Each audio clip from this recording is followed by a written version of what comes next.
Bon mercredi. Alors, malgré les turbulences liées à son manque de maîtrise du français, Michael Rousseau va rester aux commandes d'Air Canada. Et ce, malgré les appels à sa démission, mais aussi face au nombre de plaintes au commissaire aux langues officielles du Canada qui explose depuis ce message de condoléances en anglais pour les proches des pilotes morts dans l'accident à New York, dont un est québécois, vous le savez maintenant. Jean-François, c'est un porte-parole d'Air Canada qui parle, lui, en français, qui a confirmé que le PDG reste en poste.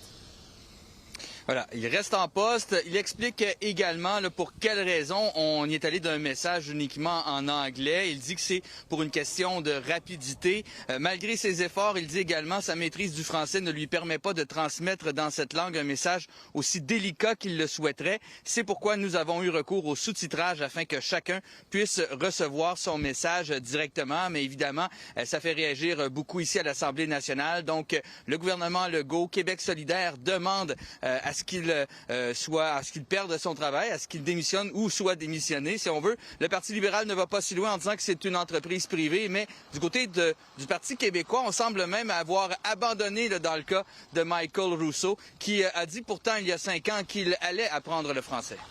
S'il ne parle toujours pas français aujourd'hui, bien, c'est un manque de respect envers ses employés et envers ses clients francophones. Je pense que si il ne parle pas français, il devrait démissionner. Il aurait pu demander à quelqu'un de son équipe d'écrire son message en français et de le lire.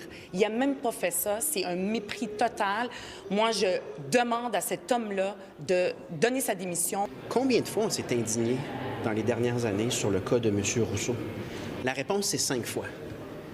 5 fois où on s'est énervé pendant 48 heures, là, en sachant au fond très bien que ça ne changera rien. Jean-François, il y a le premier ministre du Canada qui n'a pas été tendre non plus envers M. Rousseau. Là. Non, du côté d'Ottawa également, là, on est quand même assez frustré de voir que ce message-là a été fait pratiquement seulement en anglais, à part le traditionnel bonjour et merci à la fin. Mark Carney, là, qui semblait vraiment déçu de voir ça. Également, bien entendu, du côté de l'opposition également, là, on espère que du côté du conseil d'administration d'Air Canada, on va agir. Je suis tellement déçu par le message vidéo du PDG d'Air Canada. Il manque de jugement et de compassion. Je pense que Michael Rousseau doit quitter son poste, pourrait entendre raison et comprendre qu'il n'est plus la personne pour cette fonction-là. L'a-t-il déjà été? On trouve ça inacceptable. C'est un manque de respect flagrant pour la francophonie, surtout de la part d'un président d'une entreprise qui est assujettie à la loi sur les langues officielles.